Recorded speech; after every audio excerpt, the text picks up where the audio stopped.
the reason why the discoverability on TikTok is so great is because about 90% of people who see your content on the For You page are strangers. They're not already following you.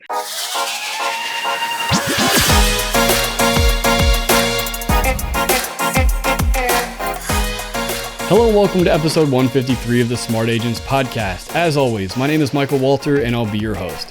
In today's episode, we're joined by social media expert and founder of The Wolf Co., Amanda Kohal. Now, as a real estate professional, you have a million things pulling you in opposite directions, all while being told you have to have a presence online in order to stand out. Through her years in the social media world, Amanda has really honed in on how to grow your social reach and ultimately bring in more customers, developing what she calls the Instasite. Throughout our conversation, Amanda shares her do's and don'ts for growing your social audience, tips for creating content, and advice for finding success on individual platforms. But before we get on to today's featured interview, make sure to subscribe to the Smart Agents podcast. You can find the show on all major podcasting platforms such as Apple Podcasts, Google Podcasts, Spotify, and now Amazon Music. Also, if you or someone else on your team has an incredible story or tips to share with our community, send us a message at feedback@smartagents.com. We're always on the lookout for new stories to share. All right, let's get on to today's featured interview with Amanda Kohal. Our conversation is packed full of actionable information and doesn't even begin to scratch the surface of what Amanda has to offer. Be sure to check her out on Instagram. I've added a link in the episode description. Really, the way I like to get started out is if you could just introduce yourself to us a little bit, who you are and where you're at. Yeah, so I am Amanda Kohal, founder of The Wolf Co., a small boutique social media agency, and we help businesses convert online using social media. I am located in Canada, and I've been doing the whole marketing social media thing for over 12 years now. I started in corporate and really thought I was going to climb that corporate ladder in heels, but quickly realized it was not really for me. And I wanted to branch out and do something on my own and have a lot more creative flexibility as well as remote flexibility. So here I am today, almost 3 years into my business and working with a variety of clients and really helping them utilize social media to build communities that are borderline cult-ish, as well as convert online, as opposed to focusing on how do I get 10,000 followers? It's how do I make $10,000 from social media? Right, absolutely. So what was it that made you want to go into the social media, route and do those things? Yeah, so I actually have been an early adopter, back when Facebook was released, up even MySpace days. I was all about the MySpace and really fascinated with how these online communities just build themselves and take a whole shape on their own. And I was fortunate enough to work in a few roles in my career where I got to test out using social media for a variety of businesses in the early days. What does it look like to actually generate income from social as well as communities?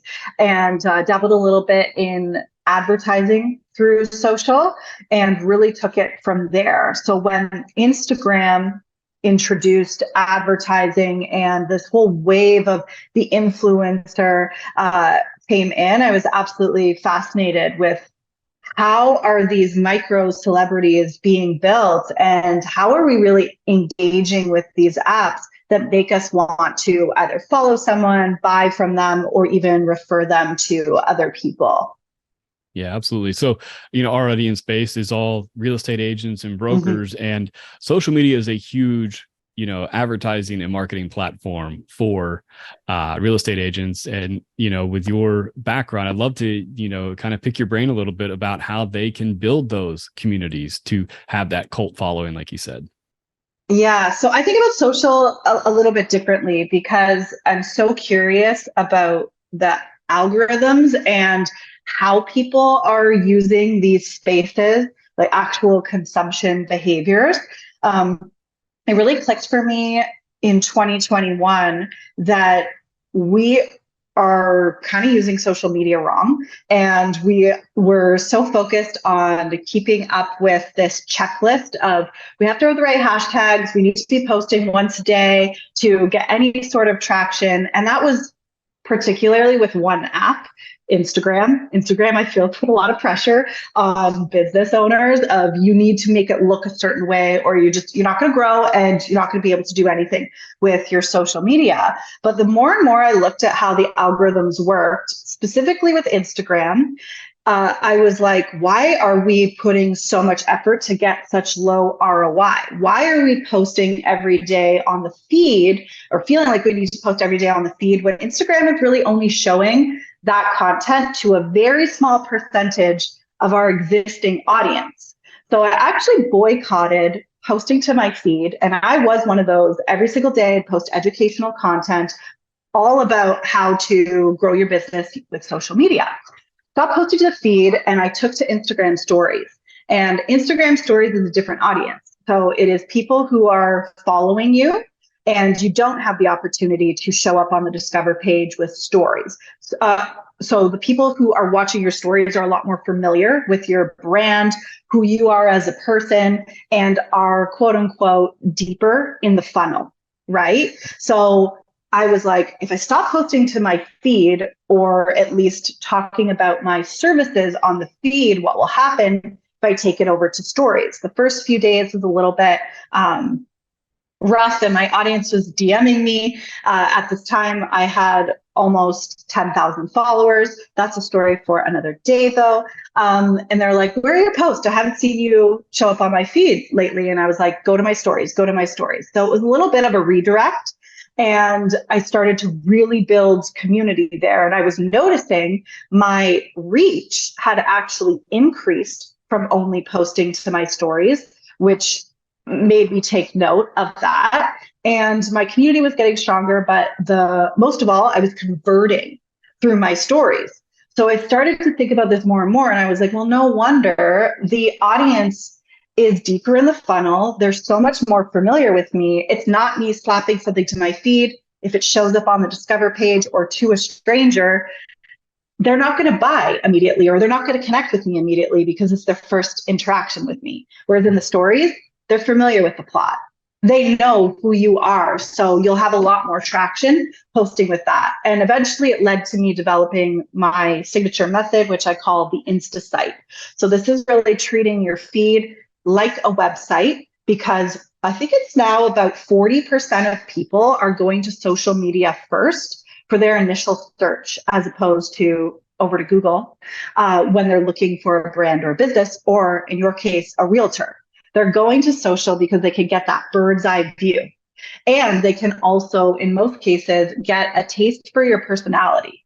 And you can build that like no trust factor. So I treat the feed like a website. Any ongoing content is happening in the stories, or I'm on TikTok creating all of my content that is then getting repurposed and redistributed on the other social media channels that I'm using. And in most cases, that is me repurposing a TikTok without the watermark, of course, and posting it as an Instagram reel or even a YouTube short. So creating in one space and really allowing the content to work for you.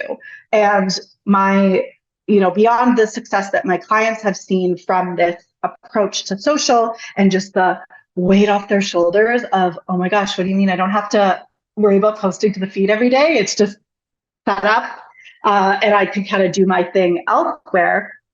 I haven't even completed my own Insta site, and I'm growing every single day because I've created an optimized engine where traffic is flowing from TikTok over to my Instagram, and then eventually to my website, where they'll purchase or even join the community by getting on my email list. Right. Absolutely. So when it comes to, real estate agents, one of the big things, there's kind of two things they want to do. They want to obviously grow their following and kind of grow their reach within their community, but then also grow that engagement with those people that then become, part of their community. So starting out, how do they, what are some of the things that they need to be doing to grow that reach within their, their regional, their region, their market, and then obviously kind of start bringing in other agent friends, or followers that then can be referral partners? Yeah. So it's really a matter of picking two platforms. And that's all you need when you're just getting started. One platform that is going to be your primary content creation platform and your reach and discovery platform. I always recommend TikTok. And this is a great space for realtors in particular because the geo targeting on TikTok is like nothing I've ever seen before. Are you a consumer or Yeah, on absolutely. TikTok? Yeah. Okay. It's a little addictive, eh? Yeah. So you know then your For You page, aka the Discover page on TikTok, is so specific. And they know where you are within 24, 48 hours. So this is why it's fantastic for realtors to get onto that space. Plus, the reach and the discovery in that space is massive and it's all organic. You cannot get that type of visibility on a space like Instagram. And the other platform that you need is a space where you can really nurture these communities as well as convert, which is where Instagram comes into play, aka the Instasite and even your Instagram stories. So if you've got those two platforms, one that is specifically for reach and discovery, and then one where you are focused on nurturing and conversion, you're cooking with peanut oil. You've got it going on. And it's very low lift because you're not now thinking, oh my gosh, I have to create new content for every single platform I'm on. You're creating it once via TikTok and now redistributing it across whatever channels you're using. And TikTok isn't the only discovery platform out there. LinkedIn is also fantastic. The organic reach over there is great.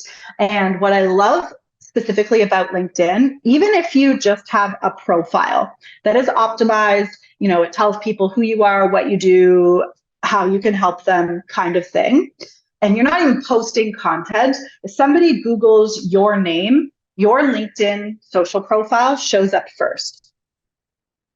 And you can essentially never post content on LinkedIn, but get a lot of leads and traction from there through engaging with other people's content and just joining a conversation in the comments. So it's a very low lift platform with great results. And the lead gen over on LinkedIn is phenomenal. YouTube, also a great discovery platform. Pinterest, which is fantastic for realtors. It's basically the visual Google.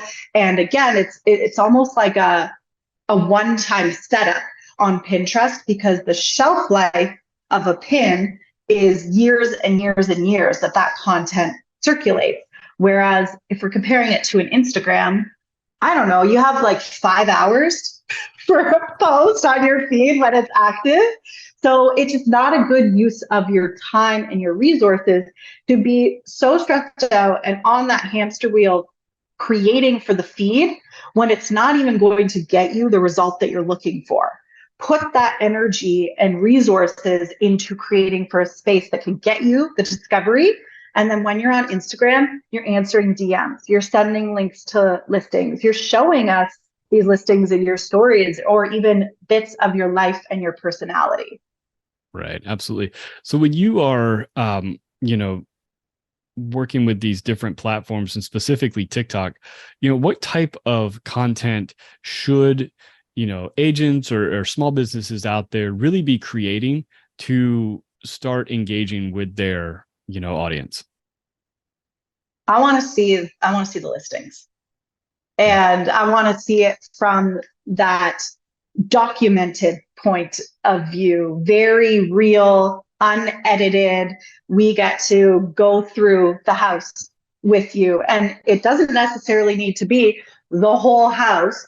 You can break up these rooms or even the outside of the house in a variety of videos. So you have the opportunity to stretch your content a lot more on TikTok. And the reason for this is the reason why the discoverability on TikTok is so great is because about 90% of people who see your content on the For You page are strangers. They're not already following you. So if you are, taking us through a listing room by room and creating somewhat of a series, and you label it part 1, part 2, all the way up to like part 20. If I'm coming across part 5 on my For You page, because remember, like all these algorithms aren't showing things in chronological order, I now know that I have at least 4 other parts that I can binge watch. People are really looking to binge content. I will spend 2 hours unknowingly scrolling through TikTok and just binging and binging and binging. And if you tell me there's a 20-part series on this beautiful listing, whether I'm in that area or not, I'm down, I'm watching, and I am consuming that content. So that's one way that realtors can really leverage that space, as well, popping in elements of their personalities. There's this realtor, I can't remember her name for the life of me right now, but she shows the behind the scenes of filming her walkthroughs of the properties, and it's essentially a bloopers reel, and how she's got her realtor voice and then what's really happening behind the scenes. And it's absolutely hilarious. But if I was in her area, I would want to work with her just because I feel a connection to that personality.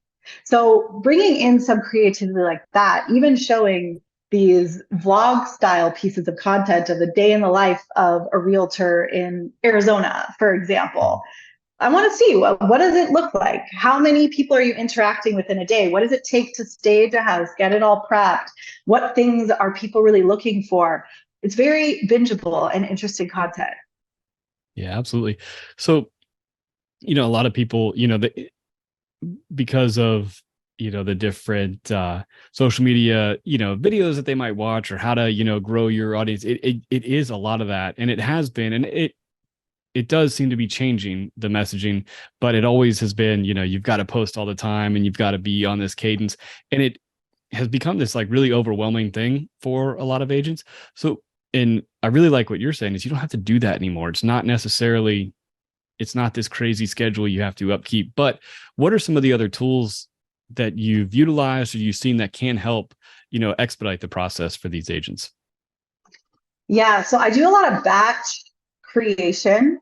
For me, it's usually 30 minutes in the morning is when I'll dedicate my time to creating content. And in that 30 minutes, I am only recording. I'm not thinking about what text am I going to put on screen? What hashtags am I going to use? How am I going to caption this? I'm just capturing the content and recording, especially if you're doing, talking head like this, where you're front facing the camera. The first video is going to be rocky. Like there's nothing natural about talking to a camera. So if you disrupt that flow by now editing the video, adding the caption, the next video you record is going to feel rocky as well. So I will just record, 5 in a row in that half an hour, or however many I can get done in that half an hour, save them as a draft, and I do not edit them until another time. And that's all I'm doing then is editing. Canva, also a great tool for batch creation. There's a lot of AI being incorporated into that space. So you can essentially create one standard template for, let's say, how your stories are going to look. And you can upload a spreadsheet with all of the copy and headlines organized in different columns and upload it into Canva, and it'll automatically populate it into that template, which is amazing. Yeah. Absolutely.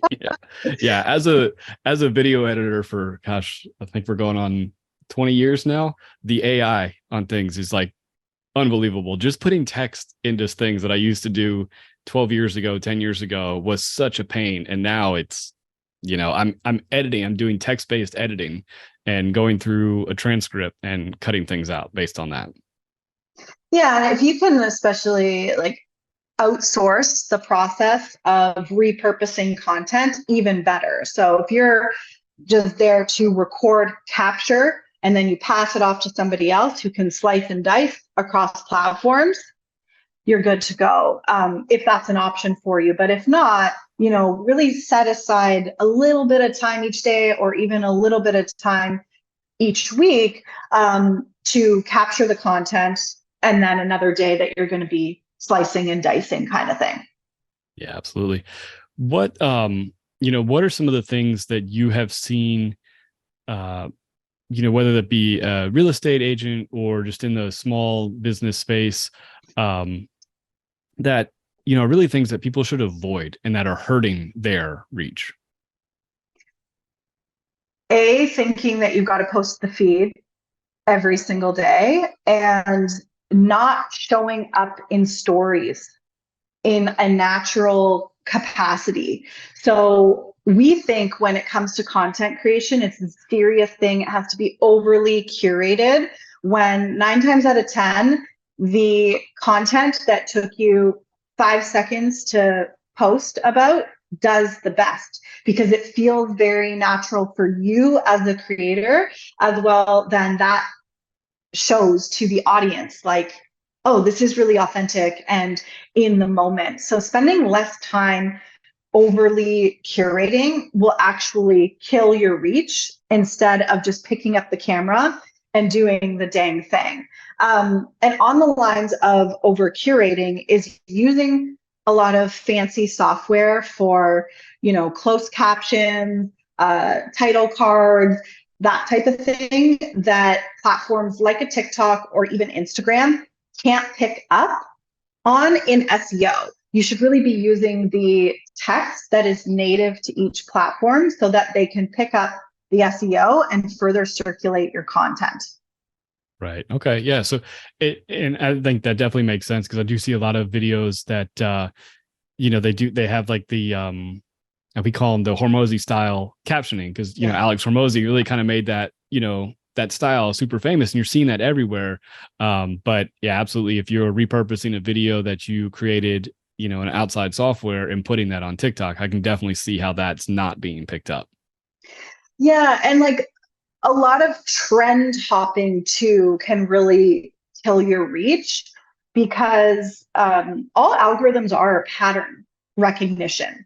So think about it. If we are creating the same format of content and we're cycling through or even we're cycling through like 1 to 2 types of formats or 1 to 3 types of formats, and on top of that, then cycling through 1 to 3 core topics, it's easier for the algorithm to learn this pattern, place you, and then distribute your content to audiences who have expressed interest. But on top of that, the audiences, you're making it so easy for them to consume. We are such creatures of habit. When you make it easy for me to consume something, and you make it very familiar to me, the more I'm going to want to consume it and the more likely I am to convert, because there's no thinking in it. I just know, oh, this is Michael's style of content. I know he's going to show me his morning routine every day. I know that I'm going to get to see walkthroughs of the whole house, and then he's going to take me through each individual room on its own in a series of content. I know to expect that from your page. I'm coming back again and again.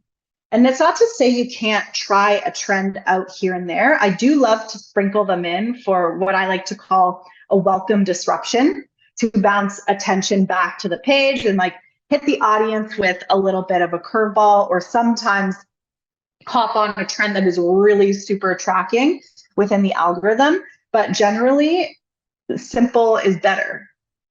And it makes it easy for you too, to not always have to be, oh, I need to do this and this and this and fall into that shiny object syndrome. It's just keep the blinders on, your core formats, the core topics that you're speaking about, and that's going to allow you to improve the type of content that you put out there, because you're now gathering data that is more quantifiable, because you've been consistent with a particular style that oh, this maybe isn't working. Let me maybe try to change the text on screen. It's easier for you to make those optimizations because there's less noise out there to pull from.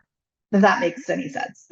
Yeah, absolutely. Because I think it does get very overwhelming when you are trying to, I think all of us kind of fall into the trap is we see these videos out there like, oh my gosh, that looks really cool. And you see like the views on it are going crazy. It's like, oh, I got to try that out. And it doesn't work for you, but it's because you've never done anything like that before. You don't, a lot of us don't actually go to that person's feed like, oh, they've been doing this for like 6 months and they've got 120 videos in this same style. This is their brand. Yeah. And then this becomes an issue with going viral as well. You could go viral off of one of those trends, you had like a really good idea about that, but then people go to your page and there's a disconnect because you have been posting other types of content, or it's just this whole mess of different trends that you're trying out. There's no real direction or anchor content, as I like to call it, where I can binge, sink my teeth into, that you just missed a huge opportunity for people to now become fans of yours, join your community, or to convert and become a client of yours. So that's why I say, like, really, really stick to just a few key formats, be consistent with that, because when one of those consistent types of formats pops off, you've now got something that people can latch onto and you've told a story. Right. Absolutely. So when you are, for somebody that's starting out and trying to figure out what is, what style is going to work for me, what is my, what is my look, what types of content am I creating? What's that time frame that you think people should give, that data collection a chance to actually start, happening, and before you determine, all right, this is either a winner or this is a huge flop? At the minimum, 30 days. And that is doing it every day for 30 days so that you can collect that data. Even better if you can do it for 90, because that'll give you the opportunity to try a few more styles and optimize from there. And I know 30 days may seem like a lot, at face value, but in the bigger picture, it's nothing. We're already halfway through the year. And I don't even know how we got here. So really, 30 days is nothing. Yeah, absolutely. No, it is one of those things where, we've been doing it for years, and it just, there's been different variations of it. And, I think we finally have kind of settled on our style, and it's so much easier to like create the content that way now. And, it just makes everything better when you do kind of stick to one, kind of content lane almost. Yeah, and especially when it complements your communication style. So I usually give this example. I'm not the best writer, so apologies when I reached out to you if I had grammar mistakes and all of that. But I really love to show up on video, and I like audio. I love to talk, if you can't tell. That was one of the biggest pieces of feedback on all my report cards, is that I spend too much time socializing. I need to focus on my studies. So I usually steer away from writing pieces of content, but it comes very natural for me to pick up my phone and talk to the camera. And then my audience will consume that because, again, they can feel that this is a little bit more authentic. It makes it so much easier, as you said, to create when you're in line with your communication style. So I won't even force it anymore. I'll outsource the writing. I do outsource the writing because I'm like, I can't do that. And I will spend all day overthinking it. It'll be a big hot mess, even with Chat GPT at my fingertips. It's never how I would communicate via video or audio. Right. Absolutely. Before we wrap up, one of the things that I think is always so interesting about social media and is how ever changing it is. Right when you think you've like cracked it, they switch something up and, they unleash a new, feature on the platform. And so how do you yourself, and then also what are some of the tips that you would give to agents and just content creators out there in general for keeping up with emerging trends? Because a lot of times, if you're already seeing it on the platform, you're probably a little too late. Don't keep up with the trends. is actually my advice, because the changes to algorithms are actually not as big as we think that they are. They're almost hidden in the hoopla of a trend that is being released. Because when I think about it, the biggest algorithm change that Instagram had was taking away the chronological feed. But on the back end of things, they have still always only been showing our content to a small percentage of people who are already following us. Stories have always been for people who are following you. If you can find yourself on the Discover page, it's like once in a blue moon kind of thing. So do not follow the trends. Stick to those core pieces of content and formats that you're used to.